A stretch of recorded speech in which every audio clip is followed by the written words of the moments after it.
L'équipe Rictus présente. Si je vous dis franchir le Rubicon, comment vous l'interprétez ? Le Rubicon, c'est en plusieurs mots. Je pense passer une étape difficile ou quelque chose comme ça. Je vais aller plus loin que ce que je pensais faire. C'est un truc un peu couillu, je crois, non ? Je me souviens plus dans l'histoire ce que c'est exactement. Aucune idée, un truc un peu sexuel. Peut-être un endroit compliqué. Si on franchit le Rubicon, on a fait quelque chose d'exceptionnel. Franchir un obstacle. Alors si je vous dis franchir le Rubicon, vous me dites quoi ? Yeah, maybe like a Rubik's Cube. Dépasser les bornes. C'est pas un alcool. Qui a dépassé les bornes, ouais. Une étape. Un jeu. Je pense que c'est assez récent. Je m'avancerai pas malheureusement. Rubicon, je crois à l'ancienne, c'est quand même défenseur central. Faut être quelqu'un d'expérience. Franchir le cap. Passer une étape. Ouais, voilà. J'aurais dit la mythologie, moi. Franchir le Rubicon, ça doit être un mec de gauche, tu vois, genre un peu communisme, tu vois, genre Mélenchon. C'est un peu comme faire les gilets jaunes qui veulent franchir le Rubicon en ce moment. Ça fait référence à une guerre dans le passé. C'est difficile, mais je pense que je vais quand même franchir le Rubicon et attaquer. Casse la tienne, la série de podcasts qui déshabille les expressions françaises.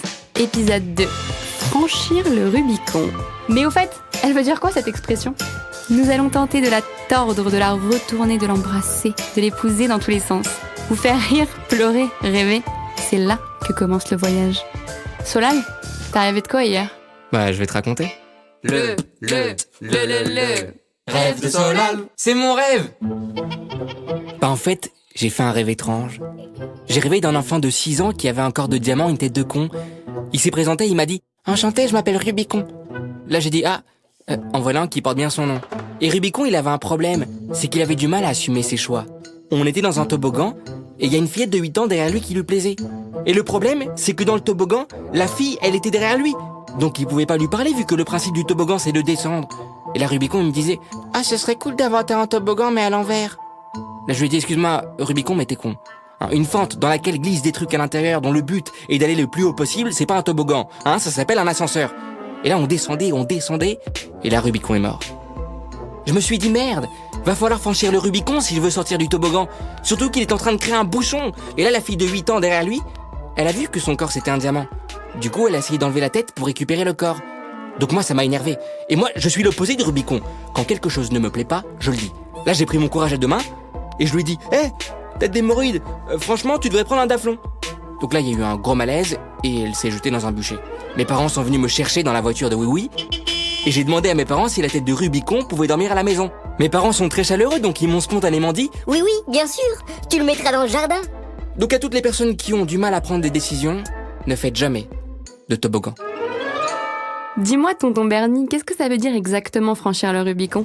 En fait, le Rubicon, c'était une petite rivière affluent de l'Adriatique qui formait la frontière entre la Gaule cisalpine et l'Italie. Oui, parce qu'à l'époque, pour simplifier la géographie, le nord de notre Italie actuelle s'appelait la Gaule cisalpine. Alors, un décret qu'on appelait Senatus Consul dit ceci: Général, qui que tu sois, arrête-toi ici, replie ton drapeau, dépose les armes et ne laisse franchir le Rubicon ni à tes étendards, ni à tes armes, ni à ton armée. Et la sanction était claire, la peine de mort, quick. Oui, alors 49 ans avant Jésus-Christ, 2044 avant Jacques Chirac, Jules César, ça fait 3 JC en une phrase, fallait les caser quand même, après avoir organisé en Gaule une excursion qu'on peut pas vraiment qualifier d'amicale, arrive devant le Rubicon. Alors nous sommes le 11 janvier. À Rome, son ennemi, Pompée, tient la côte. Or, il n'a pas le choix. Soit il renonce au pouvoir, soit il franchit le Rubicon.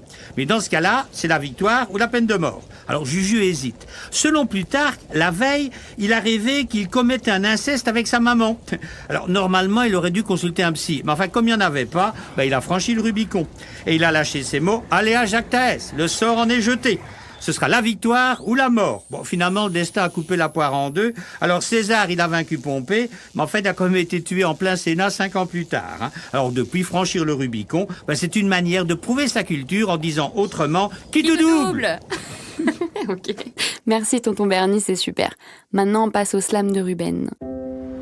Paris, le 23 février 1943.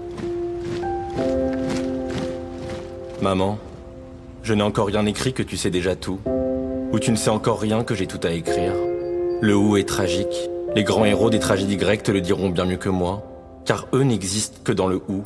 Le Où est toujours remède et poison. Fidélité et trahison. Si vivre c'est se laisser mourir, exister n'est que choisir. Ce soir prêt à répliquer, j'ai enfin tranché. Sous la lune rebiquée, j'ai enfin franchi le Rubicon. C'était l'heure du dernier métro. Je le regardais dans mon rétro. Il était là tout sourire, entouré de tous ses sbires. Il était là devant le théâtre du Mogador, occupé à jouer les matadors en attendant ses matins d'or, à jouer les matamors pendant qu'on vivait des matins morts. Il était là, les bras croisés, les croix gammées, agrippé à sa bassesse, un brassard Waffen-SS. Il était là, capot caché sous son képi, ce regard fier, avec lequel de sang-froid, hier il tua mon frère. Il était là, la bouche qui vocifère, le visage de Lucifer, éclairé de mille feux par les lumières vives de cette nuit aux étoiles juives. Dans ma voiture, au fond du siège, pris au piège par les doutes qui m'assiègent, j'hésite, venger les miens ou me laver les mains, me laver les mains ou venger les miens. Devant ce crime au sommet, l'heure de la vendetta a sonné. Samouraï sans morale, en moi j'entends la rage qui rit. Des cris d'Arakiri venant d'Asie me poussent à flinguer ce nazi. Je m'approche, courage rafistolé, dans ma poche saisis un pistolet. En face de lui s'arrête le temps, un mouvement mon bras se tend. L'index au bord de la gâchette, la mort sortie de sa cachette. Son regard fixe mon calibre, comme l'étranger je me sens libre. Pour la première fois, je m'ouvrais à la tendre indifférence du monde. Pour que tout soit consommé, pour que je me sente moins seul, il me restait à souhaiter une seule chose, qu'il y ait beaucoup de spectateurs le jour de mon exécution, et que tous m'accueillent avec des cris de haine. Et vous, chers auditeurs, je vous pose la question. Avez-vous déjà franchi le Rubicon ? Avez-vous déjà eu le sentiment d'accomplir l'irréversible, de sauter dans le vide sans filet, de partir un jour sans retour, selon les To Be Free, pour éprouver ce que le philosophe Søren Kierkegaard définissait comme le vertige de la liberté ? Vertige bien connu que nous avons déjà tous expérimenté. Lorsque l'amoureux transi se lance enfin pour embrasser sa belle pour la première fois, César atteignant la Gaule et De Gaulle l'Angleterre après avoir franchi la Manche pour partir seul en résistance. Autant de gens qui ont franchi le Rubicon et qui ont bouleversé leur temps ou leur existence. Ces moments décisifs qui marquent les tournants sont toujours l'expression de notre révolte et de notre défiance face à l'ordre des choses. Mais attention, je vous vois venir, nul besoin de réaliser l'impossible. Portant la pleine responsabilité de nos plus petites actions, nous franchissons continuellement le Rubicon sans le savoir. Et cette révolution permanente, chers auditeurs, est le sel de votre vie. Suivons l'exemple des grands conquérants. On risque le tout pour le tout, on mise tapis et on fait le grand saut. Cap. Et puis qui sait ce que nous trouverons de l'autre côté du fleuve. Merci à tous, c'était Casse la tienne avec Ruben, Solal, Bernie et moi, Natacha. On se retrouve bientôt pour un nouvel épisode. Ciao.